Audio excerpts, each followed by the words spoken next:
Washington, Zalmay Khalilzad, the veteran envoy whose months of hotel-ballroom diplomacy helped end the US war in Afghanistan but failed at preventing a Taliban takeover, resigned on Monday. In a letter to Secretary of State Antony Blinken, Khalilzad defended his record but acknowledged that he came up short and said he wanted to make way during the new phase of our Afghanistan policy. The political arrangement between the Afghan government and the Taliban did not go forward as envisaged, he wrote. The reasons for this are too complex and I will share my thoughts in the coming day and weeks.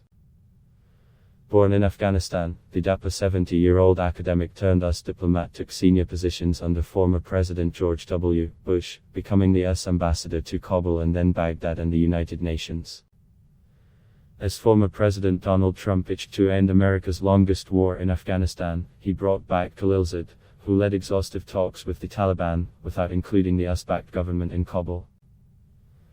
Those talks led to a February 2020 agreement in which US troops would leave the following year. But peace negotiations between the Taliban and the leadership in Kabul failed to gain traction, and the government that the United States built over 20 years crumbled within days as US troops left. Khalilzad, despite his Republican affiliation, was kept in place when Democratic President Joe Biden defeated Trump and decided to go ahead with the withdrawal. Khalilzad soon became a lightning rod for criticism, with even his superiors in the Biden administration, while voicing respect for him personally, faulting the diplomacy behind the 2020 agreement. Blinken said that Khalilzad's deputy, Thomas West, would take over as the special envoy. West is a veteran aide to President Joe Biden, serving on his staff when he was vice president. West has worked for years on South Asia policy, including on the US-India civilian nuclear deal. Khalilzad also courted US adversaries China and Russia, succeeding in reaching public statements in which the countries would show a united front.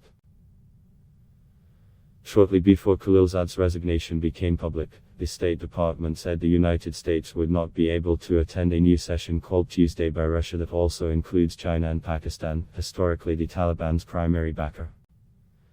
Steeped in Afghanistan's language and customs, Khalilzad was a rare US diplomat able to develop a friendly rapport with the Taliban foes whose regime had been ousted after the September 11, 2001 attacks. After Trump ended US opposition to speaking to the Taliban, Khalilzad engineered the release from a Pakistani jail of the group's co-founder Mullah Baradar, seen as a figure who could deliver on promises, and spent months with the largely rural rebels in a luxury hotel in the Qatari capital Doha. But pictures of him smiling with the Taliban earned him heated criticism in Kabul, where some in the now-fallen government as well as Western-oriented social media users berated him and accused him of selling out Afghanistan. In an interview last month, Khalilzad said that he had reached a deal with the Taliban in which the Islamist insurgents would stay out of Kabul and negotiate a political transition. But Khalilzad said that the deal collapsed when President Ashraf Ghani fled the country and the Taliban saw a security vacuum.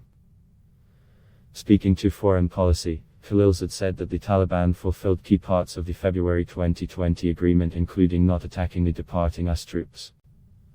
I respect those who say we shouldn't have negotiated with the Talibs without the government being there. But we don't know how much more fighting would have taken for the Talibs to agree to that, he said. But with no appetite in the United States for another surge of troops in its longest war, each year we were losing ground to the Talibs, he said. Time was not on our side. Ad block test why?